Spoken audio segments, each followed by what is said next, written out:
आज हम लोग ऑल्टरनेटिंग करंट के बारे में पढ़ने वाले हैं कि ऑल्टरनेटिंग करंट होता क्या है।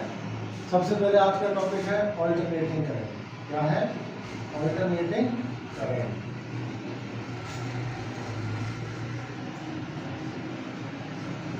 जैसा कि हम देखते हैं हमारे घरों में जो बिजली आती है, जो वोल्टेज सप्लाई होती है, जो करंट सप्लाई होता है, वो ऑल्टरनेटिंग नेचर का होता है। ऑल्टरनेटिंग करंट का मतलब होता है वो करंट जो टाइम के साथ periodically magnitude as well as direction अपना चेंज करता हो।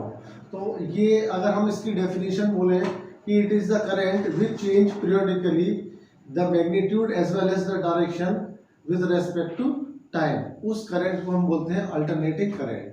तो सबसे पहले हम इस करंट के बारे में पढ़ेंगे कि ये करंट होता क्या है। इस करंट में जो मैग्नीट्यूड होता है वो टाइम के साथ अपनी मैग्नीट्यूड भी चेंज करता है हर पॉइंट ऑफ टाइम पे, और पीरियडिकली वो अपना पोलैरिटी भी चेंज करता है। करंट दो तरह के होते हैं, एक अल्टरनेटिंग करंट होता है, एक डायरेक्ट करंट होता है। तो मैं सबसे पहले एसी की बात करूंगा। एसी जो होता है वो इस तरीके का होता है, उसका नेचर साइनसोइडल होता है। एसी इस तरीके का भी हो सकता है, पर हमारे कोर्स में जो एसी है वो साइनसोइडल नेचर की एसी है। तो हम लोग साइनसोइडल नेचर के बारे में पढ़ेंगे एसी के, कि जो करंट है वो साइनसोइडल नेचर के हिसाब से वेरी करता है। तो एसी का जो सिंबल होता है वो इस तरीके का होता है। This is the symbol of AC. Okay, तो शुरू की हाफ साइकिल में वो अपनी पोलैरिटी को पॉजिटिव नेगेटिव करेगा, मतलब ग्राफ जो होगा टाइम एक्सिस के ऊपर होगा, और अगली नेक्स्ट हाफ साइकिल में वो अपनी पोलैरिटी चेंज करके माइनस प्लस कर देगा। ओके दोस्तों, तो एसी जो होता है अल्टरनेटिंग करंट, इसकी खास बात क्या होती है, ये अपना मैग्नीट्यूड चेंज करता है हर पॉइंट ऑफ टाइम पे, उसके साथ साथ अपना डायरेक्शन भी चेंज करता है। तो मान लीजिए जैसे सोर्स, ये जो सोर्स होगा V बराबर V m sine omega t nature का होगा। ओके, जबकि m जो है इसका पीक वोल्टेज है, this is peak voltage, Vm is the peak voltage. Okay दोस्तों, और ये जो कर्व है, ये कर्व जो है वो आपका साइन ओमेगा टी का कर्व है। ओके, जबकि omega is the angular frequency. Omega क्या होता है दोस्तों? ओमेगा आपका होता है एंगुलर फ्रीक्वेंसी, जिसको हम रेडियन पर सेकंड में मेजर करते हैं। तो ये इस तरीके की जो नेचर होता है, इस तरीके का जो करंट होता है या वोल्टेज होता है, वो अल्टरनेटिंग नेचर का होता है। ठीक है, तो ये थोड़ा बेसिक्स हो गया एसी के बारे में। अब इधर बात करते हैं हम डीसी की। डीसी क्या होता है? डीसी, अगर मैं डीसी का ग्राफ बनाऊं टाइम के साथ करंट का, लेटर सपोज मैं आई वर्सेस टी ग्राफ बनाता हूं, तो ये जो हो गया वो आपका डीसी हो गया। ओके दोस्तों, और क्या हो गया? डीसी, ये आपका ये भी डीसी हो गया, this is also DC. Okay, तो पहचान क्या होती है? पहचान ये होती है एसी और डीसी में कि जो एसी का ग्राफ होगा वो टाइम एक्सिस के ऊपर भी होगा, टाइम एक्सिस के नीचे भी होता है, मतलब वो अपनी पोलैरिटी चेंज करेगा हर साइकिल के बाद। ओके, और जो डीसी का ग्राफ होगा वो टाइम एक्सिस के ऊपर होगा, ये पहचान होती है। और दूसरी पहचान ये होगी, इसमें जो मैग्नीट्यूड होगा वेरी करेगा। देखिए मैग्नीट्यूड शुरुआत में 0, फिर मैक्सिमम हुआ, फिर 0 हुआ, फिर मैक्सिमम हुआ, फिर 0 हुआ। तो पीरियडिकली अपने मैग्नीट्यूड को भी वो चेंज करेगा as well as direction change करेगा। तो इस तरीके की जो नेचर होता है करंट का, उसको हम अल्टरनेटिंग करंट के नाम से जानते हैं। ओके, और हिंदी में हम इसको प्रत्यावर्ती धारा भी बोला करते हैं। ओके दोस्तों, अब मैं आगे बात करता हूं। जब ये करंट है, इस करंट की या इस वोल्टेज की जो सप्लाई दे रहे हैं, वोल्टेज अल्टरनेटिंग नेचर है, और जो करंट है जो अल्टरनेटिंग नेचर है, तो इसकी हम किस वैल्यू को कंसीडर करेंगे? तो इसकी दो वैल्यूज होती है, एक एवरेज वैल्यू होती है और एक आरएमएस वैल्यू होती है। आरएमएस का मतलब होता है रूट मीन स्क्वायर वैल्यू। तो अभी हम आगे इसकी आरएमएस वैल्यू और इसकी मीन वैल्यू के बारे में पढ़ने वाले हैं दोस्तों। तो ये सब कुछ मैंने आपको बता दिया। अब मैं इसके आगे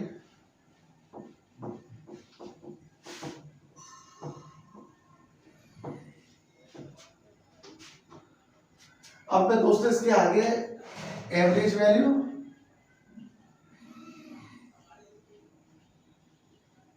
एंड आरएमएस वैल्यू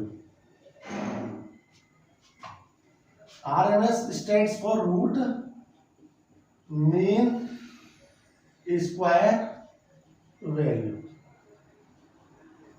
ओके दोस्तों, अब एवरेज वैल्यू और आरएमएस वैल्यू होता क्या है, एवरेज वैल्यू निकालते कैसे हैं। कोई भी फंक्शन है मैथमेटिकल, कोई भी फंक्शन है, कोई भी वेरिएबल है जो टाइम के साथ अगर वेरी कर रहा है तो उसका एवरेज निकालने का एक फॉर्मूला होता है, उसको हम इस तरीके से निकालते हैं। लेट अस सपोज कोई वेरिएबल एक्स है, मैं उसे उसका एवरेज कैलकुलेट करना चाहता हूं, मैंने इसको वार से दिखा दिया। इसी साइकिल पे मान लो एक पूरे कंप्लीट साइकिल टी पे निकालना चाहता हूं, तो उसका फॉर्मूला होता है 1/t इंटीग्रल 0 से t x T D T. इस फॉर्मूले से हम मीन वैल्यू निकाल देंगे। जैसे फॉर एग्जांपल मुझे v एवरेज निकालना है, तो v एवरेज कैसे निकालूंगा, 1/t 0 से t v t dt। और जबकि हम जानते हैं जो vt है वो क्या है आपका vm साइन ओमेगा टी है, जबकि ओमेगा जो होता है बेटा वो आपका 2π/t होता है। अगर मैं आप इसके वेव की बात करूं, this is the wave, this is the complete t is the time period of the cycle, this is t/2।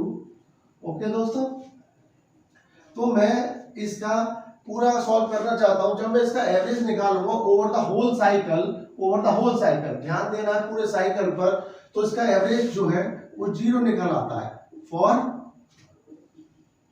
Full cycle. तो पूरे साइकिल का अगर मैं इसका एवरेज निकालूंगा वी एवरेज निकालूंगा, मैं 0 निकालेंगे, ठीक है। अब मुझे इसी एवरेज को हाफ साइकिल के लिए निकालना है, फॉर हाफ साइकिल।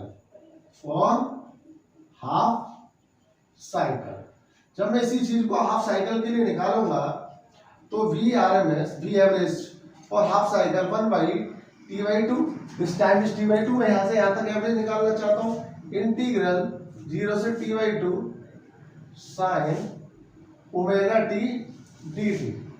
ओके दोस्तों, जब मैं इसको सॉल्व करूंगा लास्ट में ये वैल्यू निकल के आ जाएगी, यहाँ पे vm भी रहेगा, वी एवरेज बराबर, जब हम इसको सॉल्व करेंगे इंटीग्रल को, तो ये वैल्यू निकल आती है 2/π ऑफ vm। मतलब जो वी एवरेज निकल के आता है वो आता है 2/π ऑफ पीक वैल्यू, और 2/5 को जब हम सॉल्व करते हैं 0.367 vm निकल के आएगा। तो अगर मैं इसके एवरेज की बात करूंगा, ये this is the peak value vm। Okay दोस्तों, तो ये जो एवरेज वैल्यू होगी इसकी वो 0.637 टाइम्स ऑफ vm होगी। इस तरीके से हम इसका एवरेज वैल्यू निकाल देते हैं। तो इसमें ध्यान देने वाली बात यह है कि किसी भी कंप्लीट साइकिल के लिए मैं एवरेज निकालूंगा वोल्टेज का या करंट का, ठीक है ना, पूरी साइकिल के लिए तो वो 0 निकल के आता है, और आधी साइकिल के लिए वो 2/π टाइम्स ऑफ पीक वैल्यू निकल के आता है। vm is the peak value, मतलब मैक्सिमम वैल्यू है। ओके, अल्टरनेटिंग करंट या अल्टरनेटिंग वोल्टेज की पीक वैल्यू vm है। ओके दोस्तों, ठीक है ना, तो 0.637 टाइम्स ऑफ vm निकल के आता है। तो ये मैंने आपको एवरेज कैलकुलेट करना सिखाया।